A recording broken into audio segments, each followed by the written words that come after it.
Hello friends. So we have the IC analysis or immediate constituent analysis. It is a grammatical technique, an explicit technique we can say, for analyzing syntax or sentences. Now in the last class I told you about the common man's explanation of IC. Today we will see some scholarly opinion or definitions you can say of IC analysis. In the first one you can see the author is not mentioned, but it is very clear. So therefore I have taken this immediate constituent analysis, also called IC analysis in linguistics, is a system of grammatical analysis. It's a tool used by grammar to understand sentences until in the final layer each constituent means a word or a group of words that functions as a unit. Consists of only one word or meaningful part of a word. Meaningful part of a word means a morpheme. So you take a sentence, cut them into two successive layers. You cut, finally you come to words or morphemes, that is, and also their relationship you study. The second one is by Frank Palmer. Says the principle was that we take a sentence and cut it into two and continue with this segmentation. So binary, the cutting is always binary. First cut two, then you get two parts, cut them into four, then you get four, that is 8, then you get 8 into 16, like that. So the principle segmentation is segmenting. Cutting, yes, making small groups, segments, until we reach the smallest units, the morpheme. Then the third one is by Gleason, H.A. Gleason, the process of analyzing the syntax. Syntax means sentence, is largely one of finding successive layers of ICs. Just now we saw that, cutting into two, and soon we will see an example. So yesterday we saw the old man ran away. He has not come back yet. Layers of ICs and of successive constructions, the description of the relationships which exist between ICs.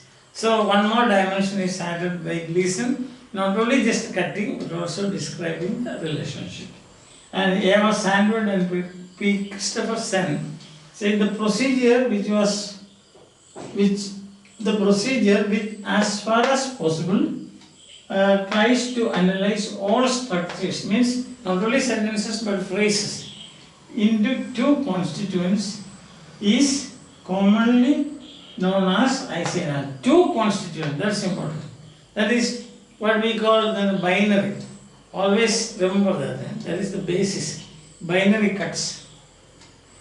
And Wilhelm Wundt, he says total idea means the syntax sentence into its constituent parts placed in logical relation to one another. So in fact, this is the basic notion of IC. And Leonard Bloomfield in 1933, in his book, famous book, Structural Linguist, American Structural Linguist, Language, that's his famous book, when he introduced this analysis, this grammatical technique of analyzing sentences, he has acknowledged this debt to Wilhelm Wundt. This from this sentence, the whole thing started. So you can see this is the basic idea, you can say. Understand? The atom, if you want to call it the atom, and this is the atom of this structural linguistics in as far as IC analysis is concerned. So you have got 4 definitions, now 5 definitions, isn't it? So one thing is clear, it's simple to put it in a simple language. You have got a sentence, you cut them into 2. That 2 you cut into again 2, that is 4. Then 4 will be 8, 8 will be 16, 16 will be 32. Then we come to what you call the ultimate constituents. Ultimate, the last, you cannot further go. Ultimate constituents. And then Then we can see in the branching and tree and all these things, you will find the relationship also. Understand? I think it's clear to you, no? Okay. So what is constituent? Constituent is a word or a group of words. It can be a word or a group of words, a morpheme that functions as a single unit. That is a constituent means. Immediate constituents means etc. That yesterday we had seen, but once again I will explain it to you. Okay. So I think this is clear to you. You have taken this down, all these definitions, isn't it? Up to this Willem und. That is clear. I think it is now clear to you. Okay? With the definitions. Because when you are answering questions, you should always quote authorities. Just explaining things will be like a newspaper report. Now, in academic answers, you should always quote authorities. Otherwise, it has no value, so to say. Understand? Yes. So then there is a slight power failure here. I think you can see me now. This is the main definitions you have taken down. Now the next point is, how are we going to represent this? Representation can be done by 3 or 4 ways. First and simple one is, as I told you, tree diagrams and branching. You have got the girl loved her pet. The girl loved her pet. Now this is a construction. Now what do? You can apply the cut. The girl loved her pet. Loved. And loves, the better loves now. Those person loves. Yes, loves her pet. And now this girl, again you can see the and the girl. Here, loves her pet. And then you have got the her pet. So look at this.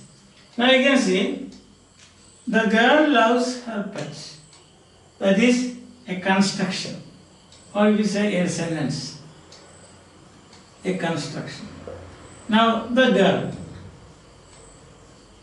girl is a constituent. It's a group of words functioning as a unit. You don't say girl, the girl, constituent, then loves her pet, another constituent. This first step now, that means what I am going to put in circle, these are the ICs of this construction. Girl loves pets, her pet. The girl and loves her pet are the immediate constituents of the girl loves her pet. Now you cut this into two. The girl and this also loves her pet. Now here the and girl are the immediate constituents of the girl. Did you get that? The and girl, they are the immediate constituents of the girl and not the immediate constituents of the girl loves her pet. Understand that? So this, when you put I will put number 1. 1 and 2 are the immediate constituents of A. Put it like this, A. See? But 3 and 4 are not immediate constituents of A, but they are the immediate constituents of B.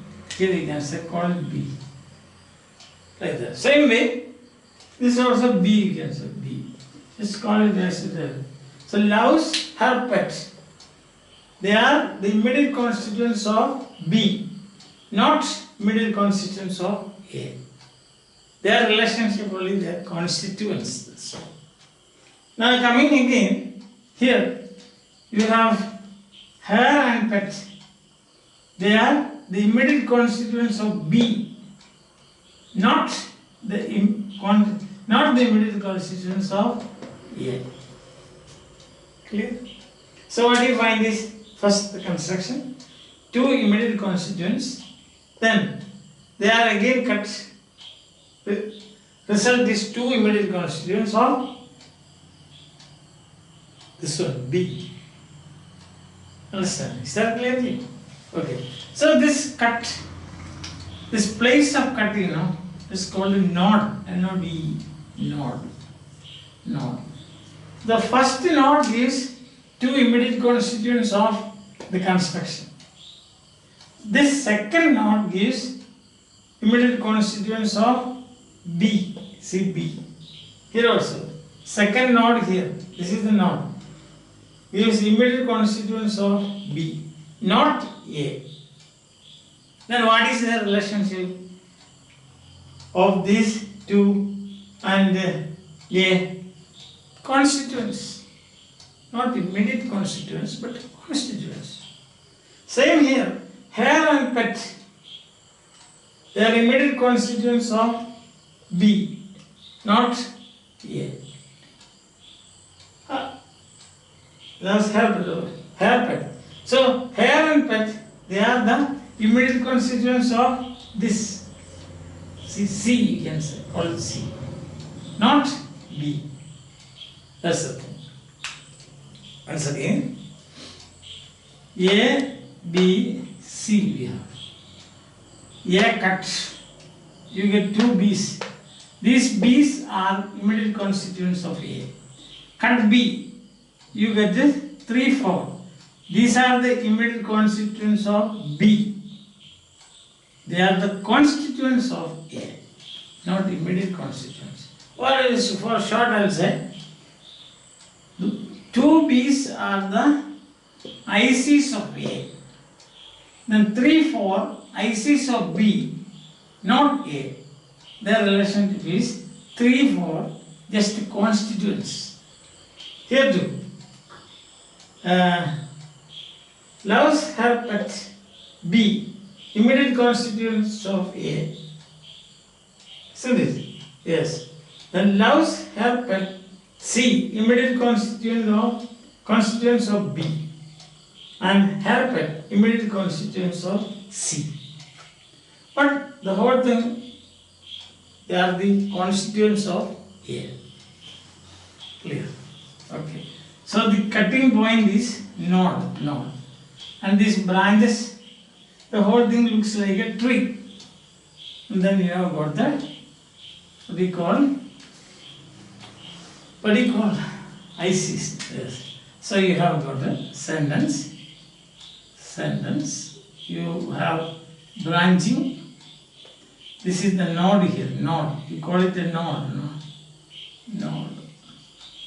Then branching you have got A, B, and this is again C, D, and E, F. Now once again, A, B, ICs of sentence. Let's say you call it Z. This is Z. A, B, ICs of Z. C, D, ICs of A. E, F, ICs of B. C, D, E, F, constituents of Z. See that? Understand? So, C, D, E, F, constituents of Z. C, D, immediate constituents. E, F, immediate constituents of A, B. And A, B, immediate constituents of Z. Clear? Now this is node, cutting way. This is a tree diagram with the branches. Tree and branch. Okay. That is one way of representing. There is another way of representing this is, that is bracketing. Bracketing. It's a simple thing. So for example, we have got the girl loves her pet. So where will we give the first cut? This one. See, the whole thing is in a bracket. Then first bracket is the girl. The girl. And loves her pet. Here again you have the girl. Here loves her pet. And then again her pet. Brackets. Clumsy now. But we can do it like that, show the difference. Okay. That's one way. Another way. Then you have got another way, it's using lines. You can see the same thing. The girl loves her pet. First division is this. Then you have got the girl. So you have got this. One is this and the other is this.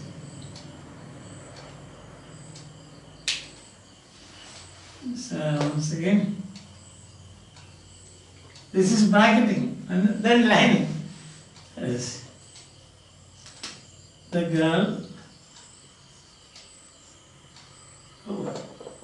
loves her pet. So the first division is the girl. Here, love. See. The next division will be the girl. And here, loves. And finally you have, see, it will be like this. Then the girl loves her pet. These are ultimate constituents. There is another way. This box, you can say like this. The girl loves her pet. The whole thing is put in a box. Then the first division will be the girl. Second will be her pet. Then you have the girl. You like this? And then you have got this loves and her pet. And afterwards you have the pet. See?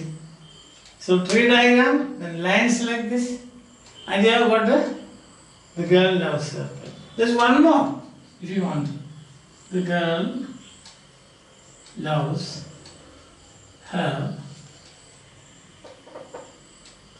pet. The girl, one line. Loves her pet, another line. Now then you have got one more line here. When you put one line, you have to put one more. And here, loves, here you have S, loves her pet. And then you have got her pet. See that? The girl loves her pet. Whatever way you can present, but the best I think is simple and the best way is just a tree diagram is I think one of the best. Right? Yes, so that is how it is done. Right? So in this case what happens is what are we doing? We are making the syntax explicit. It is an explicit technique of sentence analysis. Traditional based analysis of parsing, it does not yield results. That is the reason that Bloomfield and his associate, there are two famous associates. One is Leonard Bloomfield, American. His associates were Rowland S. Wells,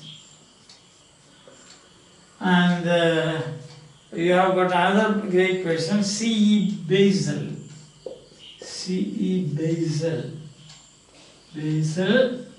and you have the disciple of Leonard Bloomfield, they are associates, Selig Harris. These are the people associated with this. Sally Harris is Leonard Bloomfield's disciple, student, yes. And these are his associates. Together they brought up this idea. The seed they got from William Wundt. Is all William Wundt. Yes. So this is a brief, what you call, configuration of people who did the whole work. Now, why did these people do it? What is the reason for it? This explicit technique. Once I already told you, it's inadequacies of the traditional grammatical analysis and parsing. So they claim that you can avoid multiple interpretation. One is the claim of these people, Bloomfield, Wells, Sally Harris, and Basel. Their claim is you can avoid multiple interpretation. Multiple interpretation. Because it is very clear, no? That's what they say. It's very multiple interpretation can be avoided. Second is you can also avoid ambiguity. It is answer to ambiguity.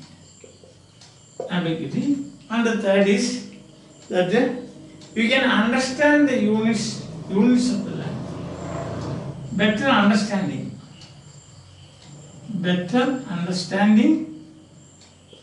of the units of the language. That's what they say. As we said, as we have already seen. Yes. All you can see, some more advantage they say is more accurate diagramming. See what I have written is here. Here I have written here. Whether you can see or not. Because I thought I will read out these points after showing you a tree diagram. See that? So there is a more accurate diagramming of sentences in terms of involved meaning of individual words. So for this accurate diagramming,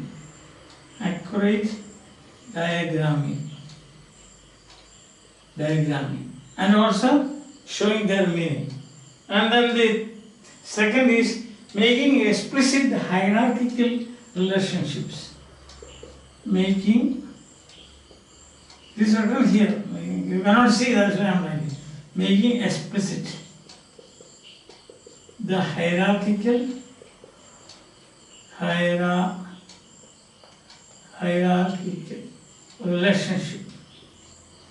relationships and their involved meanings, isn't it? That display in a visual tree. And sixth is display. These are written here, display in a visual tree with diagonal lines. As you can see, you have a, just now we had the boy sits. The boy sits. Then the boy sits. Or you can say try a tree diagram, and here the boy sits. It's very clear. Simple sentence. I have taken a simple sentence. The boy sits, you can say the boy. You can see the boy, first cut, sits here, second cut. Here you can see the boy. So all this you can see, multiple interpretation can be avoided. The relationship is shown here. Then ambiguity, no ambiguity here. Better understanding of the units of language, you can see. Units of language you can understand. Accurate diagramming, yes, very clearly diagram. Making explicit the hierarchical relation, you can see. This is layers. The lowest, next higher. Hierarchy means that, no? Remember the first, lowest, next higher. Hierarchy in the college means first you have got the lower level people, then you have got class 3 people, then class 2, then class 1, then class 1 on top of that principal. That's the hierarchy in the college. Hierarchy in the college is the principal, head of the departments, teachers, non-teaching staff, and assistants, office assistants. That is a hierarchy. Like the office assistants, up to this is the principal. Hierarchical relationship, making especially the hierarchical, display in a visual tree. See, you can see that easily. In analysis and parsing, you cannot see this. So these are the advantages of the half a dozen advantages. You can note this down. Half a dozen advantages of IC analysis. Okay. Alright. This is already written here. This way. I have rewritten here for you so that you can see that easily. Alright? That's very important. And then after, shall we say goodbye to this 6 points? I think I have written it now. Yes. Very good. And now you see, we will take one more example and see this. The old man. Why old man? Why don't we say the young man? Okay. The young man. The young man. Ran away. No, ran away now. The young man lives with his parents. That's very good. That's a good sentence. The young man lives with his parents. So what will be the first cut?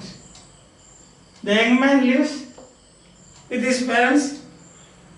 No. So the young man is the first. Here, so he said the young man. The young man, yes. Second cut will be lives with his parents. So that is two ICs.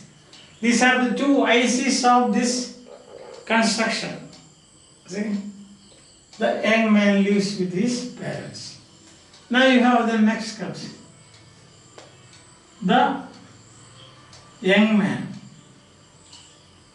Because this is a constituent. What is the definition of constituent? A word or a group of words that functions as a unit. If you say the young, it is not a unit. The young will not be. But young man is a unit. So now we have got two ICs of the young man. These are the ICs of the young man. Not the young man lives with his parents. I hope that I have made clear to you. Okay, then what do you do? You have got again to cut. Young man. You will say, oh, what is that? So simple. Now they want, who has got ambiguity? No ambiguity, everything is clear. But when you actually get a sentence which has got double meaning or triple meaning, then you will get confused. So that is okay. So these are the ICs of young man. Right? Okay. Now here, what will be the cut? Lives with is not a possible cut. Just that lives is one unit, one constituent, and with his parents is another. So here, which is the constituent? With his, can you say with his is a constituent? No. Why? Because they don't function as a unit. A constituent is a word or group of words that functions as a unit. So here therefore the cut will be with his parents. And now we have ultimate parents. So the half a dozen advantages we said, no? If you look at this you will find that very explicit. Analysis is not like that. So we don't want to go back to it because we already have a wonderful, fantastic tool for analyzing this sentence. Yes. So you can see everything is very clear. No problem. Nobody has any doubt. Is there anyone with a doubt here? No. So tree, branching, tree diagrams, branching, node. How many nodes are there? 1, 2, 3 nodes. 3, 4, 5, 6 nodes. The cutting point is called a node, N-O-D-E. Already you have seen a node. This. Like that, if you get any sentence, you can clearly understand this. Now, don't you think that it's something wonderful? Something new? Yeah. That's why 1933 onwards we have this. Alright? Is there anything else you want to, as an introduction? This is all, as we have seen yesterday, I told you these things, but once again, I thought that I should explain this with the definitions. Definitions of authorities on this. So that, suppose you don't believe me, what will I? Now you can believe me, isn't it? Because I am quoting authorities. Gleason, Sandwell, Frank Palmer, Bloomfield. So people, so I think that is clear. We will see again in the next class more of what yesterday I told you. Then in the last class I told you something else. That is what are those? How do you find out the cut?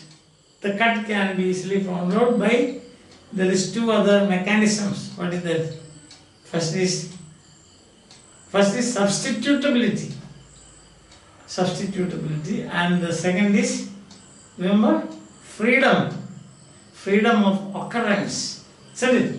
Substitutability is one. Substitutability, and also second is freedom of occurrence. So that we will see tomorrow.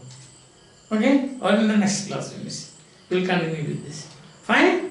You are following me? Any doubts? If you have any doubt, you can contact me. englishforme.in. You will get my contact number, etc. You can call me. Don't mind. Preferably after 10 o'clock. 10 p.m. Not earlier. Okay? Thank you. See you again.